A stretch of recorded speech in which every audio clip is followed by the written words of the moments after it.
Good morning students. आपका स्वागत है कार्यपत्रक 9 में। और विज्ञान के इस कार्यपत्रक में आज हम पढ़ेंगे नाइट्रोजन चक्र के बारे में।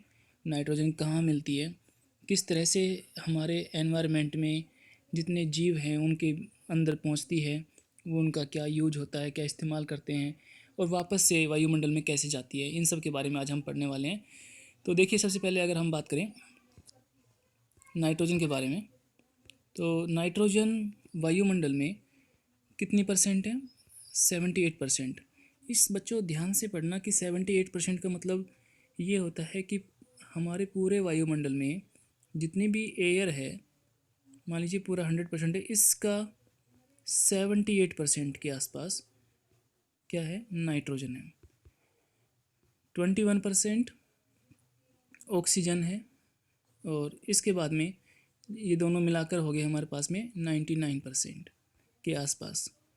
जो बच गया है ये हिस्सा, इसमें बाकी की गैस, डस्ट पार्टिकल्स और जो वाटर वेपर्स होते हैं यानी कि जलवाष्प, वो सब इसमें आ जाते हैं। तो जहाँ भी, इसका मतलब ये सिर्फ वायुमंडल की बात नहीं है। आपके अगर आपका घर है, उसमें कोई भी एक कमरा है, उस कमरे में जितनी भी हवा है, उस हवा के अंदर भी 78% नाइट्रोजन मिलेगी। एक छोटे से बॉक्स में अगर हवा भरी हुई है तो उसका भी 78% नाइट्रोजन ही होगी। अगर मान लीजिए कि आपने अपने हाथों को बंद कर लिया है, मुट्ठी से बंद कर लिया है, उसके अंदर भी जो हवा है उसका भी 78% नाइट्रोजन ही होगी। तो नाइट्रोजन बाई वॉल्यूम पाई जाती है वायुमंडल में, ये आपको ध्यान रखना है। दूसरी बात आती है कि नाइट्रोजन प्रोटीन, क्लोरोफिल, न्यूक्लिक अम्ल व विटामिन के यौगिकों का अहम मुख्य अवयव है। अब बच्चों ध्यान से देखना, जितने भी जीव हैं सब के अंदर प्रोटीन किसी न किसी रूप में मिलता है, क्लोरोफिल पौधों में मिलता है, न्यूक्लिक अम्ल भी सबके पास मिलता है क्योंकि जो हमारी कोशिकाएं होती हैं वो इनसे मिलकर बनी होती हैं, और विटामिन भी सभी जीव यूज करते हैं, इस्तेमाल करते हैं, सबके अंदर होता है। तो इसका मतलब क्या है कि नाइट्रोजन सभी जीवों का एक मुख्य अवयव है। सिर्फ इन पदार्थों का नहीं, सभी जीवों का मुख्य अवयव हो गया क्योंकि उनके अंदर कोई ना किसी रूप में नाइट्रोजन मिलता है। अब इसका मतलब ये क्या है कि सभी जीवों को इसकी रिक्वायरमेंट है, लेकिन उनके अंदर जाता कैसे है? तो यहाँ पर जो एक बड़ा क्वेश्चन मिलता है वो ये है कि पौधे एवं जंतु वायुमंडलीय नाइट्रोजन का सीधा उपयोग नहीं कर सकते। ये बड़ी प्रॉब्लम है। अब देखो, यहाँ पे लिखा हुआ है कि नाइट्रोजन सबके लिए ज़रूरी है, उसके बाद लिख दिया है कि ये नाइट्रोजन का हम कोई भी पौधे या जंतु सीधा इस्तेमाल नहीं कर सकता। अब सीधा इस्तेमाल नहीं कर सकता तो भाई उंगली टेढ़ी करनी पड़ेगी। कैसे करते हैं? वो भी इंसान या कोई दूसरे जीव नहीं कर सकते, सिर्फ वहाँ पर जो कर सकते हैं वो हैं पौधे। पौधे क्या करते हैं? पौधे नाइट्रोजन को शिथिलीकरण की क्रिया के द्वारा नाइट्रोजन प्राप्त कर लेते हैं। एक प्रक्रिया होती है, उसका नाम है नाइट्रोजन स्थिरीकरण। इसके द्वारा पौधे इस प्रक्रिया के द्वारा पौधे नाइट्रोजन को ग्रहण करते हैं। तो हमें ये जानना जरूरी हो जाता है यहाँ पर कि नाइट्रोजन स्थिरीकरण है क्या। तो इसके बारे में जानते हैं। नाइट्रोजन स्थिरीकरण में क्या होता है कि वायुमंडलीय नाइट्रोजन का नाइट्रोजन के यौगिकों में बदलना। देखो, वायुमंडलीय जो नाइट्रोजन होती है वो किस रूप में होती है? N2 की फॉर्म में होती है। अब क्योंकि इसके बीच में अगर आपको मैं थोड़ा सा और डीपली साइंस में अगर जाके देखते हैं तो नाइट्रोजन और नाइट्रोजन के बीच में त्रिआबंध होता है, ट्रिपल बॉन्ड होता है। तो इसको तोड़ पाना, इस बॉन्ड को तोड़ पाना, जब तक हम इसको तोड़ेंगे नहीं तब तक नाइट्रोजन को गेन नहीं कर सकते, ग्रहण नहीं कर सकते।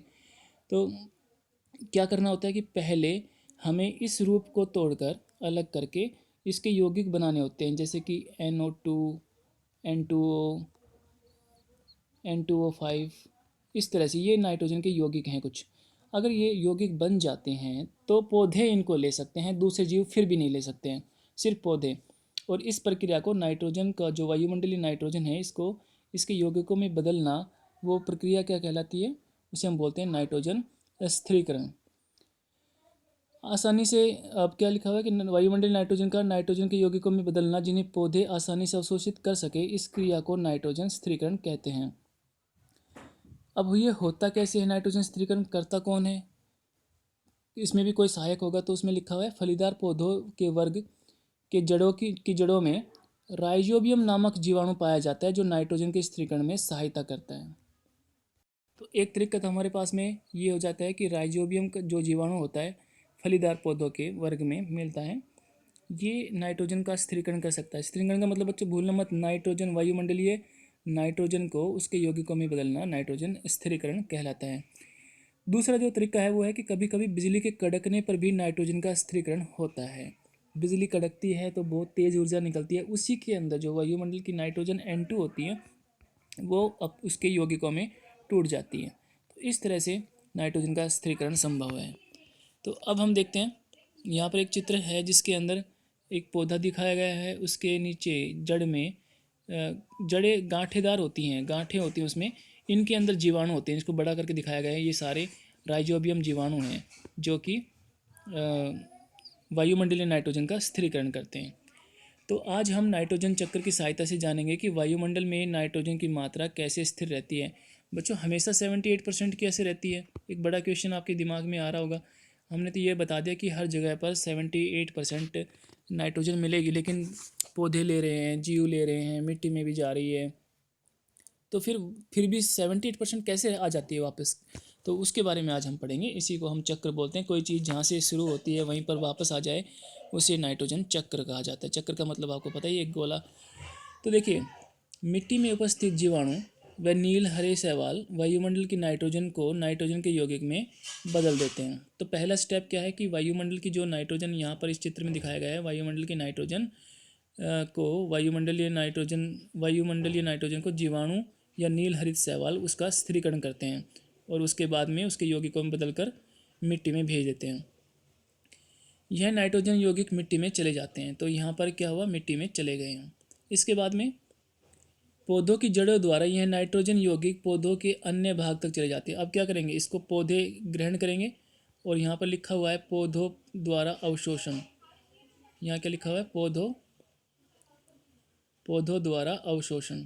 तो पौधे उसके जड़ों से, क्योंकि मिट्टी में पौधे की जड़ें होती हैं, तो जब ये मिट्टी से जड़ों में जाएंगे, जड़ों से पौधे अवशोषित कर लेंगे। अब क्या होगा, जो भी जंतु इन पौधों को खाता है तो यह नाइट्रोजन पादप प्रोटीन या अन्य यौगिक के रूप में उन तक पहुंच जाती है। तो देखिए, दूसरे जितने भी जीव हैं वो सब पौधों या पौधों के द्वारा बनाए हुए प्रोडक्ट्स पर डिपेंड करता है। उनका खाना पीना सारा कहाँ से आता है, पौधों से आता है। तो जब भी कोई जंतु पौधों को खाएगा तो नाइट्रोजन किस में चला जाएगा, जंतुओं में चला जाएगा। और इसके बाद में जब भी जंतु या जीव, कोई भी जीव होता है, वो जब उत्सर्जन करता है या मल त्याग करता है या फिर वो मर जाते हैं, तो गलने सड़ने के बाद उनके अंदर की जो नाइट्रोजन होती है वो वापस जाकर मिट्टी में मिल जाती है। ये चित्र आप थोड़ी देर बाद उसको देखेंगे जब मैं इसको ऊपर करूँगा। तो मिट्टी में जाने के बाद में फिर क्या होगा, फिर से पौधे ले सकते हैं, दोबारा से पौधे ग्रहण कर सकते हैं, फिर जंतु में जाएगा, फिर मिट्टी में आ जाएगा। एक चक्कर तो यहाँ भी बन सकता है, या फिर मिट्टी से ये दोबारा कुछ अलग तरह के जीवाणु होते हैं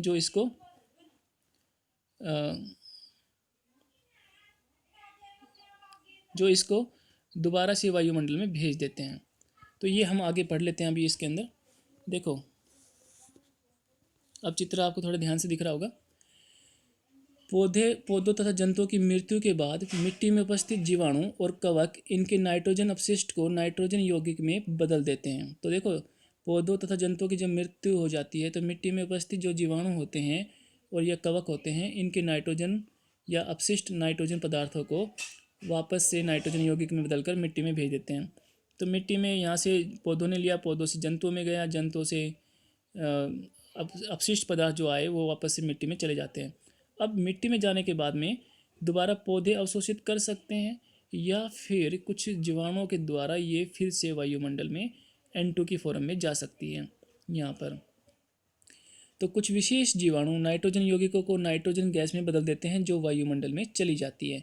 इस तरह से वायुमंडल में नाइट्रोजन की मात्रा लगभग स्थिर रहती है। तो बच्चों, यहाँ पर 3 स्टेप मत भूलना। इस चित्र को मैं एक बार ध्यान से दोबारा से समझा देता हूँ आपको। देखो क्या हुआ यहाँ पर। सबसे पहले वायुमंडल में N2 की फॉर्म में नाइट्रोजन थी। नाइट्रोजन गैस कितनी परसेंट, 78%। और इसको कोई भी जीव जंतु ले नहीं सकता, लेकिन सभी जीव जंतुओं के जो प्रोटीन न्यूक्लिक अम्ल होता है उन सब के अंदर एक मुख्य अवयव होता है। इसलिए क्या होता है कि ये वायुमंडल से लेनी पड़ती है पौधों के द्वारा। और पौधे इसको किस प्रक्रिया में ले सकते हैं, सिर्फ स्थिरीकरण की प्रक्रिया द्वारा। और स्थिरीकरण कौन करता है, जीवाणु करते हैं या नील हरे शैवाल करते हैं। एक तरीका ये है, या फिर जब बिजली कभी कड़कती है तड़ित द्वारा तो नाइट्रोजन का स्थिरीकरण हो जाता है। दोनों ही तरीकों में नाइट्रोजन के यौगिक बनते हैं और वो यौगिक बनने के बाद में दो यौगिक चले जाते हैं मिट्टी में।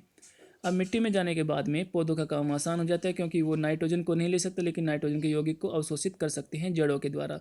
तो पौधों की जड़ों से अवशोषित होकर पौधों में चले जाते हैं। जब पौधों को कोई जीव जंतु खाते हैं तो वो नाइट्रोजन प्रोटीन के रूप में या किसी दूसरे पदार्थ के रूप में जंतुओं में चले जाते हैं, और जब जंतु उत्सर्जन करते हैं या उनकी मृत्यु हो जाती है तो वापस से वो नाइट्रोजन के यौगिक मिट्टी में चले जाते हैं, जिनको या तो पौधे ले सकते हैं फिर से, या फिर कुछ विशेष जीवाणु उनको फिर से वायुमंडल में एंटो की फॉर्म में भेज देता है। इस तरह से एक चक्कर पूरा हो जाता है। इसी चक्कर को हम नाइट्रोजन चक्कर कहते हैं। तो आपको बच्चों चित्र भी समझना है, बनाना भी है, और ये जो साइड में लिखा हुआ है ये पॉइंट भी थोड़ा सा शॉर्ट करके लिख सकते हैं, लेकिन लिखने ज़रूर हैं। इसके बाद में हम बात करते हैं अभ्यास की, कितना आपने सीखा है। और उससे पहले आप एक चित्र ज़रूर देख लीजिए कि यहाँ पर जो नील हरित शैवाल हैं उनके उनके चित्र दिखाए गए हैं, राइजोबियम का चित्र दिखाया गया है स्थिरीकरण करते हुए। और अब अभ्यास की तरफ चलते हैं। सेम और मटर फलीदार पौधे होते हैं, इनकी जड़ों में कौन सा जीवाणु पाया जाता है? तो आपको क्या आंसर लिखना है? राइजोबियम। ठीक है, राइजोबियम। नाइट्रोजन का स्थिरीकरण किन किन विधियों द्वारा होता है? दो विधियां होती हैं, एक तो राइजोबियम जीवाणु करता है, फलीदार पौधों की जड़ों में मिलता है, और दूसरा होता है तड़ित के द्वारा। बिजली जब कड़कती है तो उससे ये होता है।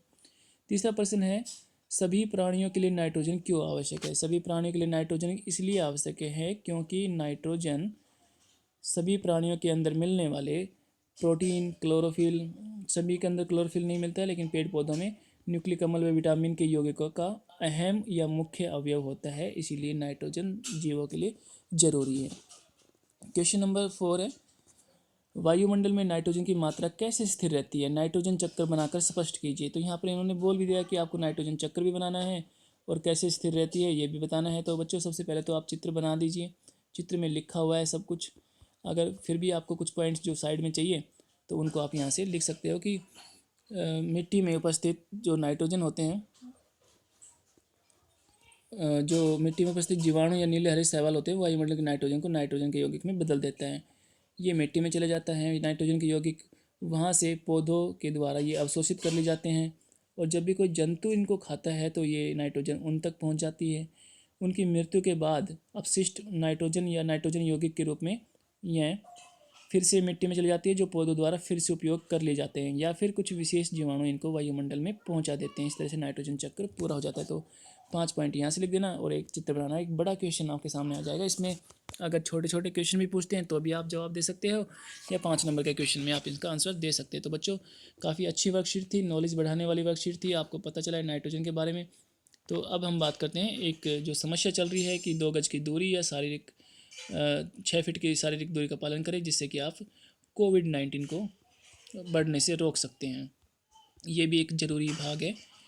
जीव एक दूसरे से संबंध बनाते हैं, आपस में एक दूसरे पर डिपेंड रहते हैं, जिसकी वजह से क्या होता है कि नाइट्रोजन जैसे तत्व सबके पास पहुंच जाते हैं, लेकिन इस बीमारी को इस तरह से नहीं पहुंचाना है, हमें बीच में चेन को तोड़ना है। तो 2 गज या 6 फीट की शारीरिक दूरी का पालन करें। अपना ध्यान रखिए बच्चों। धन्यवाद।